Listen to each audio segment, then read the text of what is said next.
Hi, friends. Today I want to share a new story with you. Hope you enjoy it. You canceled my trip? I asked, shocked, staring at my dad while he scrolled through his phone like he hadn't just said something huge. You were never really going, he said with a laugh, not even looking at me. My stomach tightened with anger. This wasn't a last-minute change. He and my stepmom had planned this for weeks, and I hadn't seen it coming. I had been excited about this vacation for months. I thought, for once, I was part of a family trip. I even gave them money to help pay for it because my dad said it was too expensive. I worked more hours, saved every penny, just so I could pitch in. Now, standing in the living room, watching my dad smirk like it was no big deal, something in me snapped. I'd been pushed aside too many times. Since my dad married again, I felt like I didn't matter. My stepmom, Laura, didn't like me. My stepsister, Olivia, was treated like a princess. Every family plan was about her, and if I ever said something, they said I was being selfish. But this was worse than anything before. They took my money, let me think I was going, and then cut me out without caring. My dad laughed again and shook his head. Don't be so dramatic. We just thought you wouldn't have fun. Olivia really wanted this to be a special trip for the three of us. The three of them, like I wasn't even family, like I was just a problem they had to deal with sometimes. But they weren't going to get away with this. I took a deep breath and tried to stay calm. Fine, I said, keeping my voice steady. Enjoy your trip.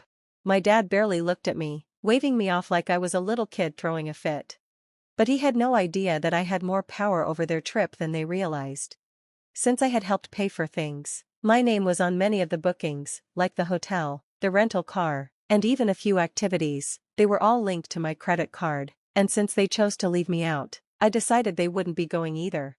First, I went on the hotel's website and canceled the room. Then I called the rental car place and told them I was canceling because of suspicious charges. The activities? Canceled. I even contacted the airline and got a refund for my part of the tickets. It wasn't a lot, but it was enough to ruin everything.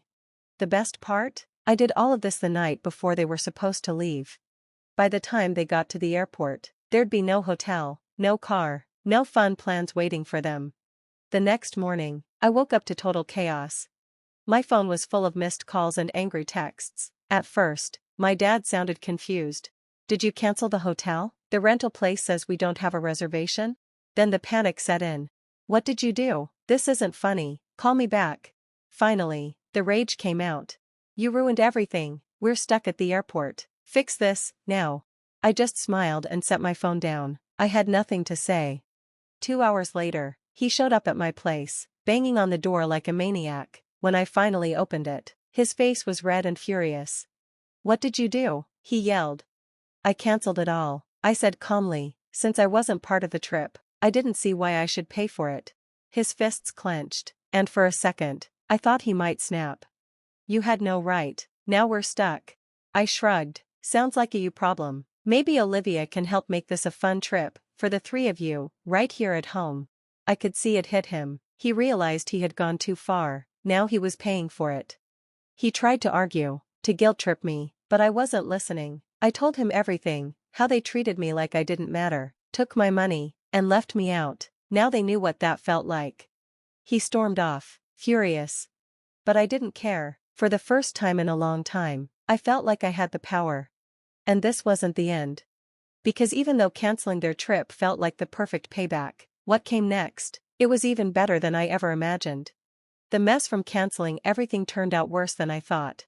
And honestly, I loved every second of it. My dad, Laura, and Olivia were furious, but the best part? They had no backup plan. They were supposed to be gone for 2 weeks, but now they were stuck at home, angry and bored with nothing to do. My dad thought he could pressure me into fixing it all, but I had made sure there was nothing left to fix. The hotel was fully booked. The new flight prices were crazy, and the car rental place wouldn't let him book because I had reported the old one as fraud. They were completely out of luck, and honestly, I couldn't have planned it better. At first, my dad tried to guilt-trip me. He left voicemails and texts that went from fake sympathy to straight-up manipulation. You've really hurt this family. I hope you're proud of yourself. Olivia is heartbroken. This was meant to be special for us. Oh, like it wasn't supposed to be special for me before you cut me out? I thought. But I didn't answer. I let them sit in their own mess. Then Laura messaged me. She tried to play the caring stepmom, like she suddenly cared after ignoring me for years. I really thought we were getting closer, she wrote. I was starting to think of you as family, but this was heartless. Heartless? Taking my money and pretending I didn't exist wasn't heartless? Funny how they only feel bad when things don't go their way. I left her message unread. Olivia's response was the most ridiculous. She didn't even try to hide her attitude. She sent a voice memo complaining that she had looked forward to this trip for months and I had ruined it all. I laughed and deleted it. She had always been the favorite, always got what she wanted, and I had to deal with it. Well, now it was her turn to be disappointed. Good. But my dad wasn't finished yet. A few days later, he showed up at my place again. This time, he didn't look angry, he looked desperate. I almost felt bad, almost. Look, I get it, you're upset, he said with a sigh, like he was the victim, but don't you think you went too far? I raised an eyebrow. Oh, like how you took my money and told me I wasn't going? He flinched like he didn't expect me to say it that way. It wasn't like that, he said, we just thought maybe you wouldn't want to come. You didn't even ask, I snapped, you just assumed, you let me believe I was part of it, and then I wasn't. He rubbed his forehead, clearly stressed. Okay, I messed up, but maybe we can fix this, maybe we can plan another trip, you can come this time. He didn't mean it, he was only saying that because he had no other option. And right then, I knew. I was done. Done trying to be part of their little family, done begging for attention, done playing a losing game. I smiled and shook my head. No thanks, I'll spend my money on something that actually matters to me. He looked shocked, he really thought I'd give in, that I'd grab onto whatever fake offer he was giving. But not anymore, never again. That was the moment everything changed. I stopped trying, I stopped caring, and he knew he didn't have control over me anymore. They never got their trip back, and I never got an apology. But you know what? I didn't need one. Because for the first time, I chose myself. And it felt amazing. Sometimes, standing up for yourself is the hardest thing to do, but it's also the most powerful. To anyone out there dealing with a difficult family situation, remember this, you deserve to be treated with respect. Never let anyone make you feel less than you are.